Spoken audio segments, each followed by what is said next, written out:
They say karma is patient, but when it finally arrives, it's merciless. And watching Daniel's eyes go wide with dread when he realized I was standing in front of him proved that the universe always settles its debts. I still remember that day like it was yesterday, even though it's been 8 years since I walked into our bedroom, Daniel's and mine, and found her lingerie tucked between our sheets. Not just any lingerie, expensive stuff. The kind Daniel could never afford to buy me on his marketing salary. The kind I'd never wear anyway. God, I was so naive. Looking back, all the signs were there. The late nights at work, the sudden business trips, the way his phone would mysteriously go silent whenever I entered the room. But you know what they say about love, it blinds you, and I was completely, utterly blind. My name is Emily Parker. I was Emily Johnson back then, married to Daniel Johnson for 9 years. When my world imploded, we met in college, the typical story.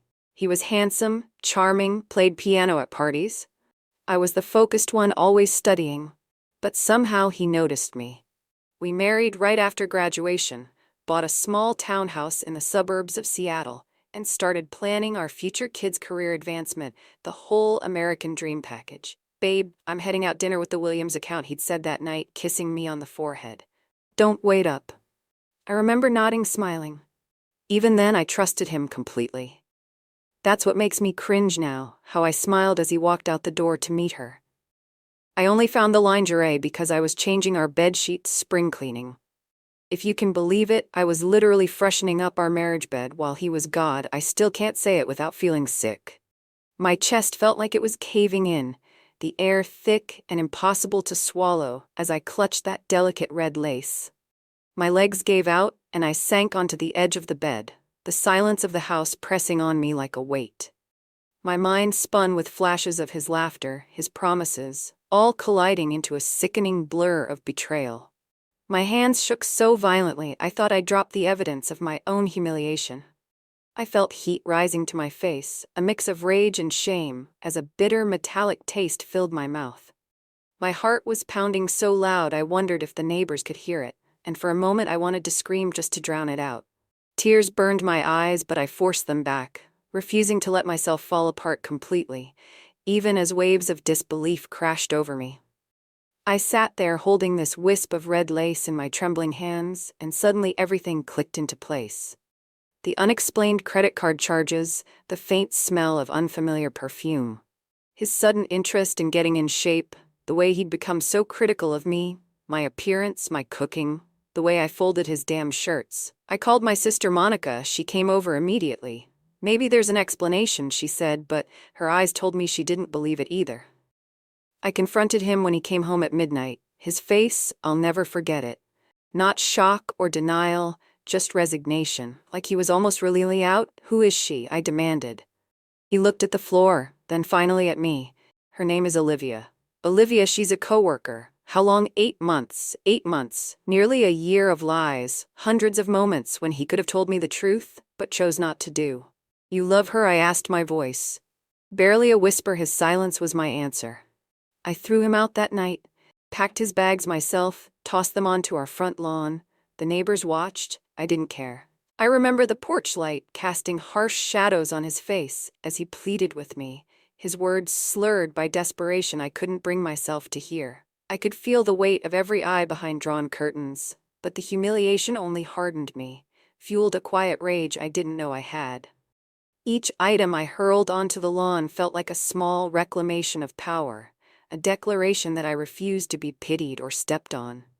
My hands moved with a furious precision, my chest rising and falling with ragged breaths, my thoughts repeating one word over and over: enough. My hands moved mechanically, gathering his belongings while he kept apologizing, saying it wasn't what he'd planned, as if that somehow made it better. "Is she younger?" I asked as he loaded his car. He hesitated. "Yes, Emily?" "Don't answer me." "Yes," he said quietly, but that's not why I slammed the door in his face. The divorce was ugly. Daniel and Olivia moved in together before our divorce was even finalized. They didn't even try to hide it. Facebook photos of them in Cancun at restaurants, building their new life on the ashes of mine. I learned later that Olivia wasn't just any coworker. She was the daughter of the CEO of a big marketing agency. Her father had made Daniel a partner in his new venture. The whole thing felt like a calculated move, trading up for a younger model with better connections. I spiraled, of course, who wouldn't? I lost 18 pounds in a month because I couldn't eat, couldn't sleep. Friends stopped calling because I was bringing down the vibe. My performance at work slipped. I was teaching high school literature, then trying to explain Macbeth to teenagers, while my own life was falling apart. Felt like some cosmic joke. The worst part wasn't losing Daniel, it was losing myself. The confident woman I'd been disappeared overnight in her place was someone hollow, like a ghost haunting her own life, moving through hallways with a frozen smile, so her students wouldn't see how broken she felt inside. Each morning I'd stare at my reflection, eyes puffy from crying, and wonder who the woman was staring back. My thoughts looped endlessly. Was it my fault? Was I too boring, too ordinary? The questions clawed at me until they felt like they'd carved out pieces of my soul. Nights were the worst. Lying awake in the darkness with the echo of his laughter with her ringing in my head, convincing myself that if I'd just been prettier, smarter, more exciting, he wouldn't have left. I didn't recognize someone who studied her reflection looking for flaws, who wondered what she'd done wrong, who felt fundamentally unlovable. Olivia Monroe. I Googled her obsessively. Stanford MBA graduate, former model daddy's company, perfect smile, perfect hair. I hated how beautiful she was. I hated that I cared. They married 14 months after Daniel left me. I found out through a mutual friend who thought I should know. They had a destination wedding in Bora Bora. The photos leaked onto my social media feed. Somehow, algorithm torture her dress? Probably cost more than my car, I'd like to say. I rose above it all immediately, that I found my strength and moved on with dignity. But that would be a lie. The truth is messier. I drank too much, dated terrible men called Daniel when I was lonely, then hated myself, afterward hit rock bottom. More than once. There were nights I stumbled back to my apartment after another meaningless date, wiping off lipstick I didn't remember smearing, feeling a nausea that went beyond too much wine. I'd stand in my bathroom, gripping the sink as self-loathing washed over me, asking how I could let strangers close when my heart was still in shards. Sometimes I caught my own reflection in those moments and barely recognized the haunted look in my eyes, the desperate need for someone to make me feel wanted, even if just for an hour. But then something strange happened in trying to destroy me. They set me free. The day I finally stopped crying over Daniel was the day I realized something fundamental. Our marriage had been dying long before Olivia came along. I just hadn't wanted to see it. Daniel and I had been going through the motions for years. The passion had cooled. The conversations had become transactional. Did you pay the credit card bill your dad called? We're out of coffee. We were roommates, not lovers, not partners.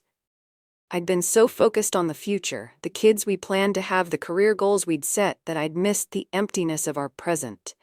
That realization didn't excuse his betrayal. Nothing could. But it helped me understand that what I was mourning wasn't just Daniel. It was the death of the future I'd planned, the life I thought I'd have. It took me almost 2 years to truly start rebuilding.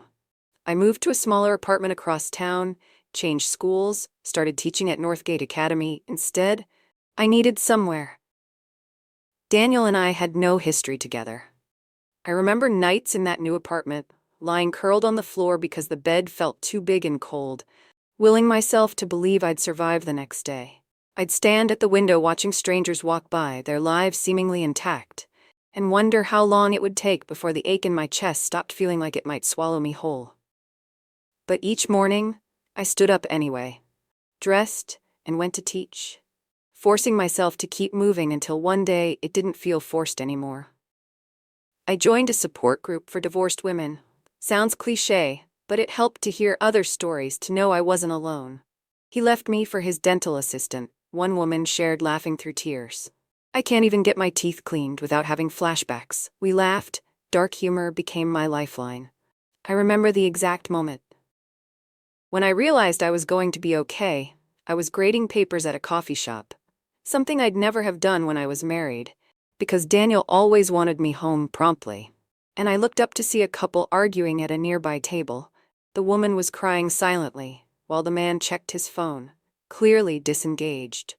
I felt a wave of relief wash over me. That wasn't my life anymore. I was free. I started dating again.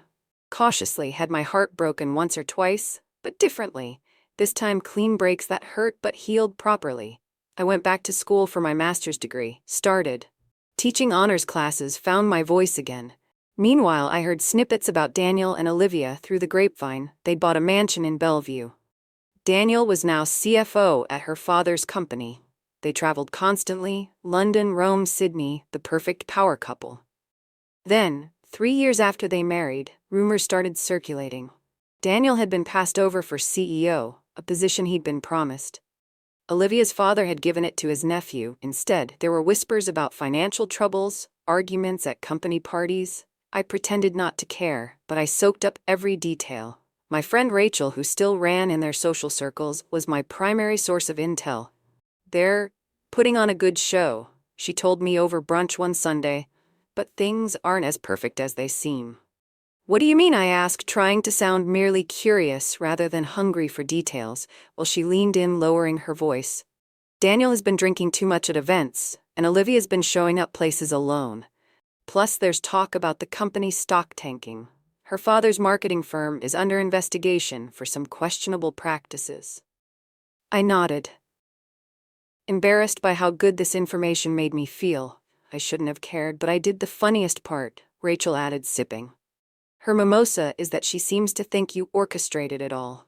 What, me? I nearly choked on my avocado toast. Apparently, Daniel told her that you predicted their downfall. Said something about you warning him that what goes around comes around. She's convinced you put some kind of curse on them. I burst out laughing. The irony was too perfect. I had said something like that during our last explosive argument, but it had been an empty threat thrown in anger. I certainly hadn't orchestrated anything. Life had done that all on its own. But something about that conversation stuck with me. The idea that Olivia feared me even a little bit was empowering for years. I'd pictured her as this untouchable goddess who had everything I lacked, but perhaps she was just as insecure as anyone else. Then came the day that changed everything again. I was at my doctor's appointment when I overheard a familiar name. Mrs. Olivia Johnson, the receptionist called out. I froze, ducking behind a magazine. It couldn't be. But when I peered over the glossy pages of people, there she was, Olivia Monroe Johnson in the flesh, looking slightly less polished than in her Instagram photos, but still beautiful. She didn't see me. I watched as she was led back to an examination room. My heart pounding. Same doctor, same medical building. The universe had a twisted sense of humor. I considered leaving, rescheduling, but something kept me glued to my seat. Curiosity, perhaps, or the strange sense that this moment was somehow significant. When my name was called, I walked on shaky legs to my appointment. Dr. Harmon, my gynecologist for the past decade, greeted me warmly. Emily, how are you? It's been a while. I smiled tightly. I'm good, busy with work. You know how it is.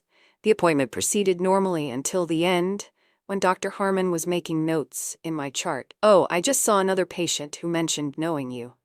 She said casually, Olivia Johnson. She said you used to be friends. Friends, the audacity of that lie made me laugh out loud. Startling, Dr. Harmon.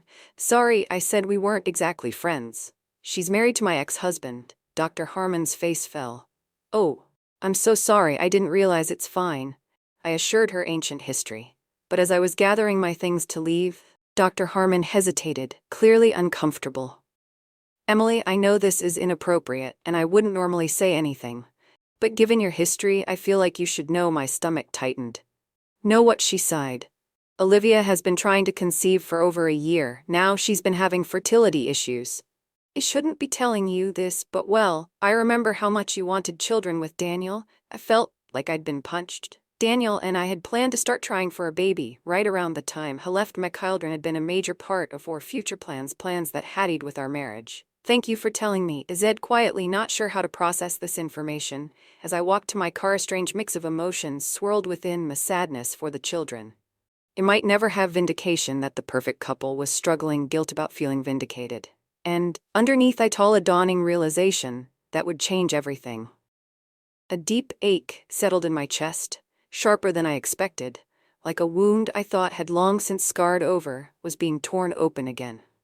I imagined what it would have been like to hold our baby, to see Daniel's smile on a little face, to have the family we'd dreamed of. Anger and sorrow tangled together inside me, until I couldn't tell them apart. I gripped the steering wheel until my knuckles whitened, trying to steady my breathing as a storm of what-ifs and could-have-beens crashed through my mind. The thought of Olivia wanting what I'd wanted and struggling made me feel both vindicated and sick with guilt, a bitter triumph that left me hollow. I hated myself for that tiny spark of satisfaction I felt at her pain, a dark thought I tried to shove down but couldn't ignore. The realization that I was capable of finding comfort in someone else's suffering scared me, made me question whether heartbreak had changed me into someone I didn't want to be. I sat there in the car, tears prickling my eyes, whispering apologies to a version of myself who would have been horrified by the person I was in that moment. I knew something about Olivia that I could use. I wish I could tell you that I took the high road, that I felt sympathy for Olivia's fertility struggles, and moved on with my life. But the truth is messier than that. Something shifted in me that day. For years, I'd been the victim in this story, the one who'd been wronged, abandoned, replaced, but suddenly I had power. Information is power, as they say. I didn't immediately know what I would do with this knowledge, but I started paying more attention to Danielle and Olivia's lives again, not obsessively like before. But strategically, I created a separate Instagram account to follow Olivia without her knowing. I reconnect with mutual friends who moved in their social circles. I kept my ears open. What I learned painted an interesting picture. Olivia had transformed herself from the carefree other woman to a desperate would-be mother. Her Instagram became a shrine to other people's babies. She posted articles about fertility treatments, started a mommy lifestyle blog. Despite not being a mother, it would have been sad if it wasn't so ironic. The woman who had stolen my future was now watching her own desired future slip away. Daniel, meanwhile, seemed increasingly absent from her photos. When he did appear, he looked tired, distracted. The golden boy was tarnishing. I focused on my own life too. I wasn't just gathering intelligence, I was building myself up. I finished my master's degree, got promoted to department head at Northgate, started dating a kind, thoughtful man named Eric, who was a pediatric surgeon. The contrast between him and Daniel was stark. Eric actually listened when I spoke, supported my career, treated me as an equal. "You seem different lately," my sister Monica remarked over dinner. "One night more, I don't know." Confident, I smiled. "I feel different, like I finally moved beyond everything with Daniel." "Good," she said, raising her glass to leaving the past behind. I clinked my glass against hers, not mentioning that. I wasn't exactly leaving the past behind, I was preparing to confront it on my own terms. The opportunity came sooner than I expected. I received an invitation to the Northgate Academy fundraising gala, a major event in Seattle's educational community. As department head, I was expected to attend. What I didn't expect was to see Daniel and Olivia's names on the donor list. Why would they be involved with Northgate? I asked my colleague Patricia, trying to keep my voice casual. "Oh, haven't you heard? Olivia's Family Foundation just pledged $1 million to schools across Seattle. They're trying to improve their public image after that financial scandal." Northgate is one of the recipients. My heart raced after 5 years of carefully avoiding any event where they might be present. We were about to be thrown together. I considered backing out, claiming illness, but then I thought, no. This is my territory, my school, my achievement. I wouldn't hide. I spent weeks preparing for that night, not just emotionally but in every way.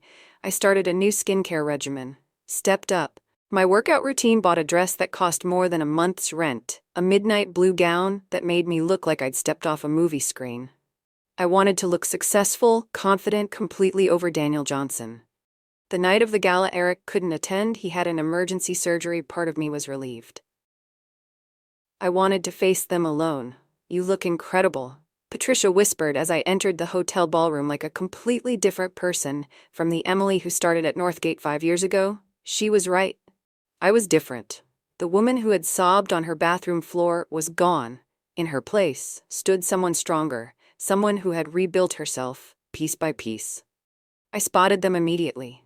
Daniel in a tuxedo showing signs of a thickening waistline, his expensive tailoring couldn't quite hide. And Olivia still beautiful but thinner than in her photos, with a brittle quality to her smile. They were surrounded by the superintendent and board members, clearly playing the part of generous benefactors. I circulated the room, deliberately avoiding their corner. Let them see me first, let them come to me. It worked. I was chatting with a major donor when I felt a presence at my elbow. I turned to find Daniel standing there, his expression a mixture of surprise and something else, regret. Perhaps Emily, he said, his voice oddly formal. Wow. You look amazing, Daniel. I replied coolly. Thank you, it's been a while, 5 years, he said, as if I wouldn't know the exact time frame of our separation. I didn't know you worked at Northgate. I'm the literature department head, I said, unable to keep a note of pride from my voice. Going on 2 years now. He nodded, clearly uncomfortable. That's great, really great. And you still at Monroe Marketing? His smile faltered slightly. Actually, I started my own consulting firm last year. More independence. Translation, he'd either been fired or forced out of his father-in-law's company. Interesting, how nice for you, I said with a smile that didn't quite reach my eyes. Wes stood in awkward silence until he finally said, Olivia's here too. She'd probably want to say hello. I doubted that very much, but I merely nodded. Of course, held me over to where Olivia stood with a group of board members. Sheer eyes widened when she saw me, her perfect composure slipping for just a moment before Sheer covered Emily. She said, extending a hand as if we were business acquaintances. What a surprise. Olivia, I replied, shaking her hand firmly. I work here. The surprise is mine. The tension between us was palpable. The board members, sensing the awkwardness, made excuses and drifted away, leaving the three of us in a triangle of discomfort. You're looking well, Olivia said, her eyes scanning me for any sign of weakness or aging. Thank you. So are you? I lied, smoothly up close. I could see the toll stress had taken on her, fine lines around her eyes that hadn't been there in her Instagram photos. A nervous twitch in her smile. Daniel was just telling me about his new consulting firm, I continued, and I understand your family foundation is making generous donations to education. She nodded, seemingly relieved to discuss neutral topics. Yes, we believe strongly in giving back. How admirable, I said, especially after everything that happened with your father's firm. Her smile froze. Daniel shifted uncomfortably beside her. It's been a challenging time, she admitted stiffly. I understand completely, I said, my voice dripping with false sympathy. Life has a way of surprising us, doesn't it? One day everything seems perfect, and the next, I let the sentence hang. The color drained from her face. She knew I was referring to more than just her father's business troubles. If you excuse me, I said I should continue making the rounds, enjoy the gala. As I walked away, I could feel their eyes on my back for the first time in years. I had the upper hand, and I wasn't done yet. I spent the next hour mingling confidently with donors and colleagues, acutely aware of Daniel and Olivia. Watching me from across the room, I made sure to laugh a little too loudly to touch people's arms when I spoke to them, to project an aura of complete happiness. Let them wonder, let them see what they'd lost, what they'd thrown away.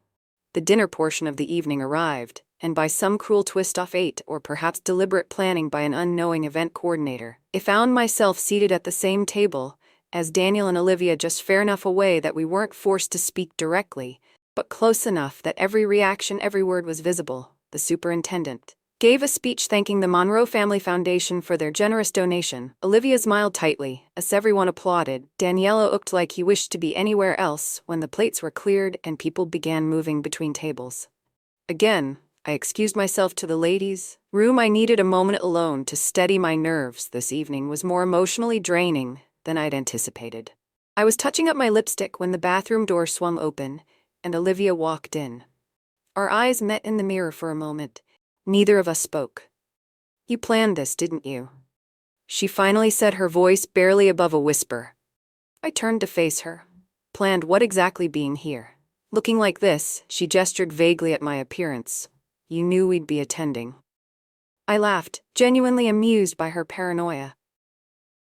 Olivia, I've worked at Northgate for 5 years. This gala happens every year. Your donation was announced last month. If anyone planned this encounter, it wasn't me. She seemed unconvinced. You've changed. That tends to happen when your husband leaves you for another woman, I replied evenly. You either fall apart or rebuild. I chose to rebuild. She looked away, focusing intently on washing her hands. Daniel isn't happy, she said suddenly, as if the words had escaped without permission. I raised an eyebrow. And you're telling me this because I don't know. She shut off the water with more force than necessary. Maybe I thought you'd care. I stopped caring about Daniel's happiness the day he chose yours over mine, I said, surprised by my own calmness. But I'm curious, why isn't he happy? He got everything he wanted. You, the fancy career, the big house. She grabbed a paper towel, drying her hands with methodical precision. Things change. People change. Yes, I agreed they do. We stood in uncomfortable silence until I decided to take a risk. How are the fertility treatments going?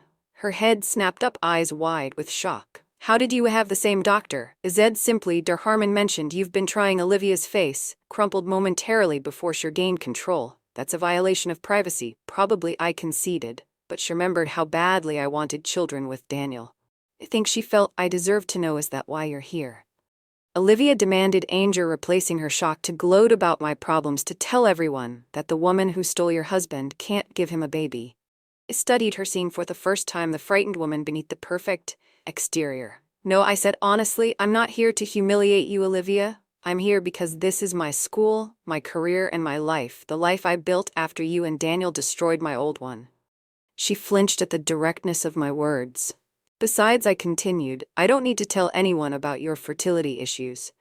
You've practically announced them yourself, with all those desperate Instagram posts about future mommies and IVF clinics. You've been stalking my social media, she accused. I shrugged. Let's just say I've been keeping informed. Olivia seemed to deflate, leaning against the counter. What do you want from me, Emily? An apology? Revenge? What? I considered her question carefully. What did I want? For years I'd fantasized about confronting her, making her suffer as I had suffered. But standing here now looking at her, this woman who had once seemed so threatening, so superior, I felt something unexpected, pity. I don't want anything from you, I said. Finally, I just want you to know that you didn't break me. You thought you were trading up when you took Daniel, getting the better life, the better man. How's that working out for you? She didn't answer, but her silence was response enough for what it's worth. I added, moving toward the door. I hope you get your baby. I really do. No one deserves to have their dreams taken away from them. I should know. I left her standing there staring after me, with an expression I couldn't quite decipher, back in the ballroom. I immediately spotted Daniel at the bar, nursing what looked like a double scotch. He straightened when he saw me approaching Emily. He said, his speech slightly slurred. Having fun, actually. Yes, I replied, though. I just had an interesting conversation with your wife in the ladies' room, he grimaced. What did she say? Not much, just that you're unhappy. Daniel sighed heavily, staring into his drink. She shouldn't have said that. No, she shouldn't have.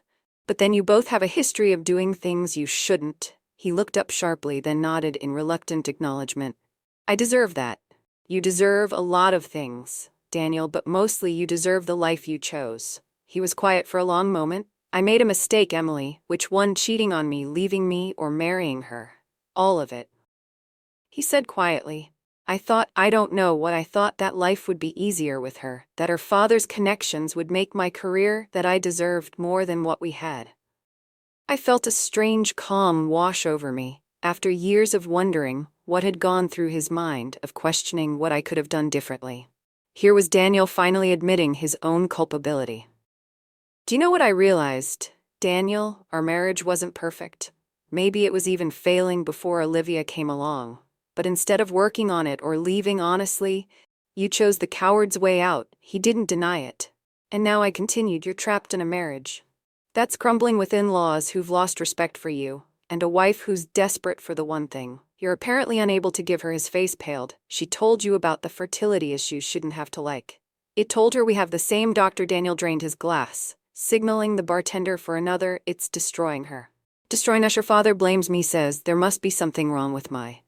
but we've both been tested. It's unexplained infertility. They call it. I felt a pang of sympathy despite myself. I know how much you wanted children. He looked at me with blurry eyes. With you, Emily, I wanted them with you. The words hit me like a physical blow. For a moment I glimpsed an alternate reality. The life we might have had, the family we might have built. But that reality had vanished the moment he'd betrayed me. "It's too late for that," I said softly, "much too late." He nodded miserably. "I know, I wanted you to know that I regret it every day." I studied him. This man I'd once loved enough to marry, to plan a future with. He looked older, diminished.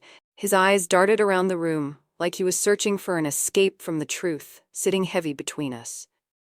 I could see every sleepless night etched in the lines on his face, the slump of his shoulders betraying a weariness deeper than physical exhaustion. For a brief second, a pang of sorrow pierced me. Not for the man he was, but for the boy I once knew, the dream we'd once shared. I hated that a small part of me still longed for that dream, even knowing it was a lie. For an instant I imagined how it would feel to fall into his arms, to pretend none of this had happened. Then I felt disgust rise in my throat at my own weakness. I clenched my jaw, forcing myself to stand tall, reminding myself of the years of betrayal and pain that had led us here. The lingering tenderness I felt was just a ghost of what once was, and I couldn't let it haunt me anymore. But that sorrow passed like a fleeting shadow, leaving a clarity I hadn't felt in years, a certainty that the chapter truly needed to end for both of us. Somehow the charm that had once captivated me was gone, replaced by a desperate sadness. Regret is a useless emotion. "Daniel," I said finally, "we can't change the past. We can only move forward." "Is a thank you." The superintendent approached us, beaming. "Emily, there you are. I wanted to introduce you to Dr. Carter from the University of Washington. He's very interested in our AP literature program." Smiled, grateful for the interruption. "I'd love to meet them." Daniel started to say something, but I turned away, walking with the superintendent toward my future, leaving Daniel and all here presented firmly in my past. That night at the gala marked a turning point for me. Confronting Daniel and Olivia closed a chapter I hadn't fully realized was still open. I'd thought I'd moved on, but facing them, seeing the reality of their lives versus the perfect image I'd constructed in my mind, allowed me to truly let go. 3 months later, Eric proposed. We were having dinner at home. Nothing fancy, just takeout, after a long week, when he suddenly put down his fork and pulled out a ring box. I was going to plan something elaborate, he said, but then I realized this is us, real life, and I want all of it with you, Emily. The ordinary days and the extraordinary ones. I said yes through tears. The ring was simple, elegant, nothing flashy or ostentatious, perfect for us. Perfect for the life we were building together. We married in a small ceremony the following spring, just close friends and family in my sister's backyard. No destination wedding, no extravagant displays, just love, honest and uncomplicated. I ran into Olivia once more before we left Seattle. Eric had accepted a position at Seattle Children's Hospital and I'd secured a teaching job at a prestigious prep school. There we were packing up my apartment when I decided to make one last coffee run to me favorite local spot. She was sitting alone by the windows, staring at her laptop screen.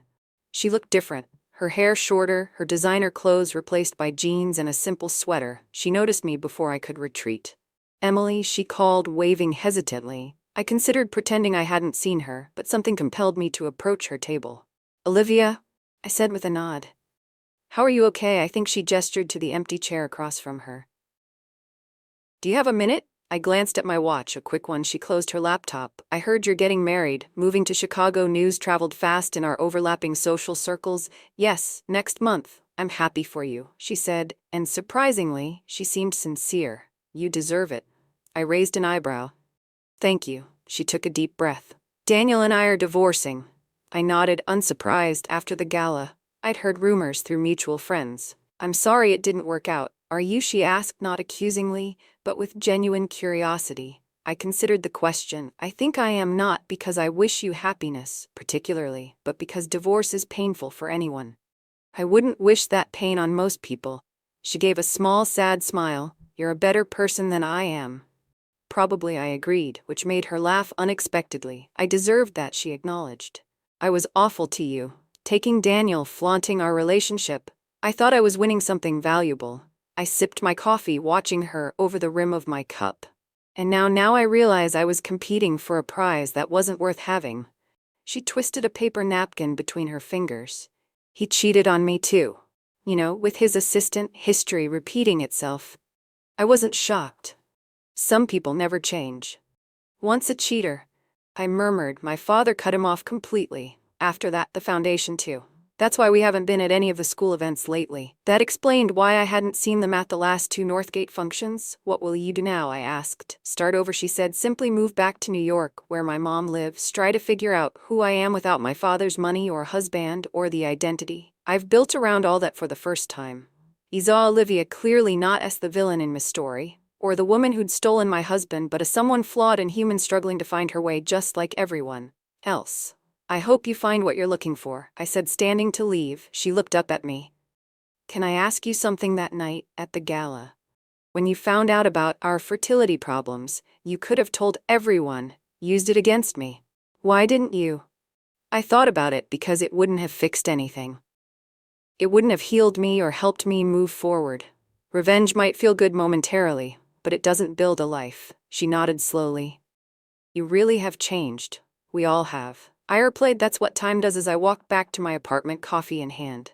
I felt lighter. Somehow the anger I'd carried for so long, the bitterness I'd nursed, even while telling myself I'd moved on, was finally truly gone. Life in Chicago with Eric has been everything. My life with Daniel wasn't once equal secure. We've been married 3 years now, and I'm 5 months pregnant with twins, 2 little girls who will grow up knowing their worth, who will never settle for less than they deserve.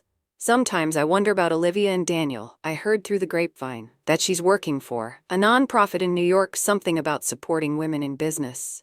Daniel apparently moved to California, trained to rebuild his career far from the wreckage of his past. I wish them both peace, honestly, not because they deserve it, but because I've learned that holding on to resentment only hurts the person doing the holding. The universe has a way of balancing accounts without our help. Daniel lost 2 good women because of his own selfishness. Olivia lost the life she thought she'd secured by taking what wasn't theirs. And well, dear friend, sometimes the hardest battles are the ones we fight inside ourselves, against the echoes of betrayal, the weight of our own doubts, the fear that will never heal. But like the Stoics teach us, suffering isn't just pain. It's also the forge where we shape who we become. Emily's story reminds us that we don't always get to choose what breaks us, but we do get to choose whether we stay broken. You are stronger than you think. You are worthy of love, respect, and a life that makes your heart feel full. Never let someone else's choices define your worth or dictate your future. Remember, true power isn't about getting revenge, but about rebuilding yourself so completely that nothing and no one can shake your peace again. If Emily's journey moved you, please consider liking this video, sharing it with someone who might need it, and subscribing to our channel so you never miss more stories of courage and healing. Thank you for being here.